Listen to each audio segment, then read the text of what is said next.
I'm going to play this audio for you, and I want y'all to listen very closely to what you're hearing. The audio is a little over a minute long. Would you please stop? Sir, I'm asking you to stop. Please don't come close to me. Sir, I'm asking you to stop recording me. Please don't come close to me. Please take your phone off. Please don't come close to And me. I'm taking a picture and calling the cops. Please call the cops. Please call the cops. I'm going to tell them there's an African-American man threatening my life. Please tell them whatever you like. Excuse me?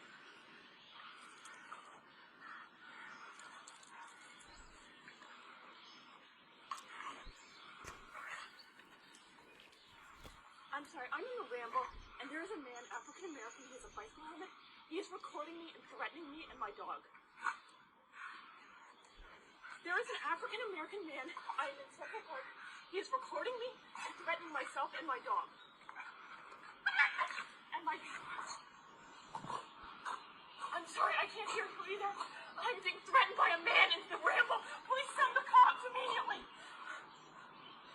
I'm in Central Park in the ramble. I don't know. Thank you. I've been critical of you. Sorry about that little piece of audio that came through on the next side. I didn't know it was going to slide over. So y'all just heard that epic paranormal Karentivity Oscar-winning performance right there. Now, this is very interesting indeed. But before I get into it, let me read this caption. And this was posted by a woman by the name of Melody Cooper. As a matter of fact, the video actually came from her Instagram page as well. She says, "Oh, when Karens take a walk with their dogs off leash in the famous Bramble in New York Central Park, where it is clearly posted on signs that dogs must be leashed at all times. And someone like my brother, an avid birder, politely asked her to put her dog on a leash." Now, if you can look in this picture right here, this woman has the leash in one hand and the dog by the collar in another. If y'all have not seen the video, I'm going to break down the absolutely disgusting display of how this woman just treated her dog. Y'all heard the audio.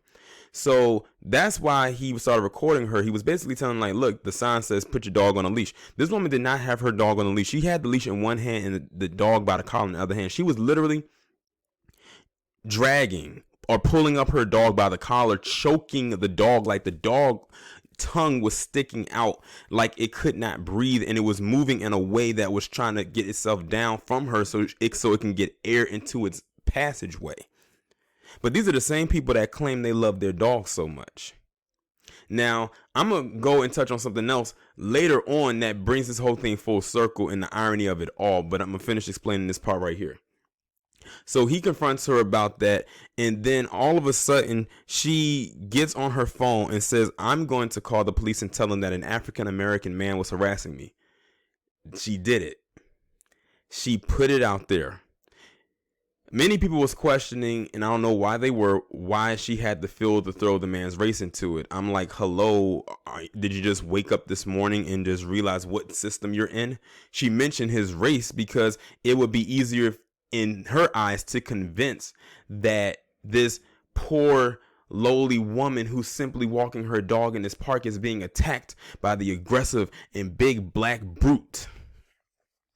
She said that he is recording me, he's harassing me and my dog. Meanwhile, she's the one dragging her dog off of the leash on the collar, choking her dog. And this man is recording her as she's telling this lie.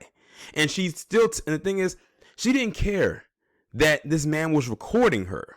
She kept telling the lie even while being recorded. That was her entitlement and her ignorance and arrogance all flared up in one fell swoop. She felt that even though she was being recorded telling a blatant lie from beginning to end, from the time she picked up that phone to the time she hung up, that they would be on her side. And if you notice if you notice at the end of the audio, because you didn't see the video, in case you haven't seen the video, the reason why she was acting all frantic at the end like she was about to cry is because the dog was starting to jump onto her to get down from her because the dog could not breathe. And then she tried to act like she was breathing hard and everything. The only reason she was breathing like that is because she couldn't breathe in her mask. So she took the mask down and then acted like she was hyperventilating. You know, the typical thing that Karen is known to do. when she wants to act like she's being attacked by somebody, especially a black man. And the black man, he was calm the entire time, and she was the one that was being all extra dramatic, like she was about to win a Tony Award. But what's interesting is when you go to Twitter, Twitter detectives, they be on it. They be on it when it comes to stuff like this. So remember what I had said about this woman before. Well, they found out her name. Her name is Amy Cooper. And I'm going to read to you this post that was posted on May 18th of this year. It says, an important share from a previous adopter that can save your dog's life. Henry's, which is the name of the dog. Former CSR rescue mom Amy was on their walk when Henry grabbed something on the street and nearly choked. Amy was lucky enough to know CPR and was able to save him. He is 100% perfect, both oxygen and neurology checked. All pet owners need to learn canine CPR and first aid. It is only 20 to 30 seconds from a Cocker Spaniel choking to death. Meanwhile, what was she doing in that video? If you look at the picture right here, look at how she's holding the collar, like literally gripping it around the dog's neck, choking it. The same way that she saved this dog from choking. Now, people went and dug up some stuff about this Amy Cooper. They said she's the head of insurance investment solutions at Franklin Templeton, the University of Chicago Booth School of Business, New York. That was, I think, on her LinkedIn page. And as far as I know, that is pretty much all they have on her. They went to her, I think they flooded her Instagram page and she ended up making it private. They have pictures of her with the dog and everything. But like I said, it was so much that was wrong with this video. One, the fact that she wasn't obeying the park rules and having a dog on a leash. Two, she was dragging and pulling her dog by the collar, choking her dog. Three, the blatantly obvious, making a fuss because a man was telling her, look, you need to have your dog on a leash, calling the cops on him. Making sure to point out that he's African American. Like, that lets you know right there her racist nature came smooth out of her when she said that. She didn't just say it was a man. She said it was an African American man. She made sure to tell the cops that it was a black man that was allegedly so-called attacking her. But see, the video has done gone viral, so everybody who knows her and sees her knows that she's nothing more than a lying ass cunt. And a dog abuser. PETA needs to be on it, but PETA don't like going after people like her. All they gonna pull up is the fact that she saved this dog from choking prior to this, but she's the one choking it now and on camera. I hope her life gets ruined behind this. And she's in New York too. I hope she gets fired from her job. I hope she struggles. Let her struggle. And they need to get that dog far away from her, because she does not deserve to have that dog there. And if she does that in the park with her dog, imagine what she does with her dog in private when no one else is around. And one other thing before I end this video, it's amazing that she cared more about calling the cops on this black man who was more concerned about her dog than she was concerned about the fact that she had her hands around the collar, around the dog's neck, choking it. Isn't that just amazing how that is? Like, she just had to let her inner Carolyn Bryant seep through her.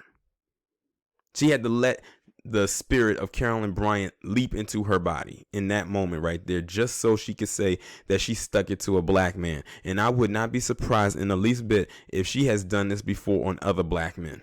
Like I tell you, not far removed from their ancestors. I stand firmly on that saying to this day, and to this day I have been yet to be proven wrong. Okay, so I had to come back on here and add this piece into the video because I could not leave this part out, and this was actually tagged to me on yesterday. Well, today is actually currently Wednesday, May 27, 2020. The video, of course, by now is already uploaded. And let me just say this. After tomorrow, when I do my live stream, this will probably be the last time I cover this story. And this is why. But before I get into that, this is Christian Cooper that's on the left. That's the guy that was confronted by Amy Cooper, who is the woman that's on the right. So it just got reported that he says that he feels that Amy Cooper's life shouldn't be torn apart by an internet mob. That's only the tip of the iceberg of this ridiculous statement in which he just made. I'm going to go ahead and read the article. It says, in the wake of the encounter between the two New Yorkers in Central Park that recently went viral, the man who recorded the video, birdwatcher Christian Cooper, is expressing empathy for the woman who many say is racist. Consider this my bowing out of this story. The video was uploaded to Twitter by Cooper's sister on Monday and immediately began to go viral. The incident reportedly took place over the Memorial Day weekend. In the video, Christian asked the woman, who was identified by Twitter sleuths as Amy Cooper, no relation to him, to put her dog on a leash, which prompted her to take out her phone and call 911. I'm not going to repeat what she said. She said the video was covered in numerous news outlets, and he said, and I have always been aware that if I'm crawling around behind a shrub trying to catch a glimpse of that rare bird holding a metal object in my hands, I will be perceived differently from a white man if police came across that scene. But when it came to the retribution carried out against Amy, he said he's having second thoughts. I got a question. Who got into his ear? Because mind you, this incident just happened. It just happened. Do you realize now if they wanted to, they probably would hire her again? But then again, with the optics, they probably won't. Because of the video. Like, you had a right where you wanted her, and now you're having second thoughts. And I don't know if this is true or not, so don't confirm this. But many are saying that he is part of the academy. I'm going to leave that one alone. It says, it's a little bit of a frenzy, and I am uncomfortable with that. He says, if our goal is to change the underlying factors, I am not sure that this young woman having her life completely torn apart serves the goal. Well, you can feel the way that you feel. We'll feel the way that I feel. And I truly believe she got exactly what she deserved. And the thing is, if you felt that way, why did you even record the incident? Why? And put it out there for public consumption. If that was the case, you would not have recorded this incident, and we would have never known.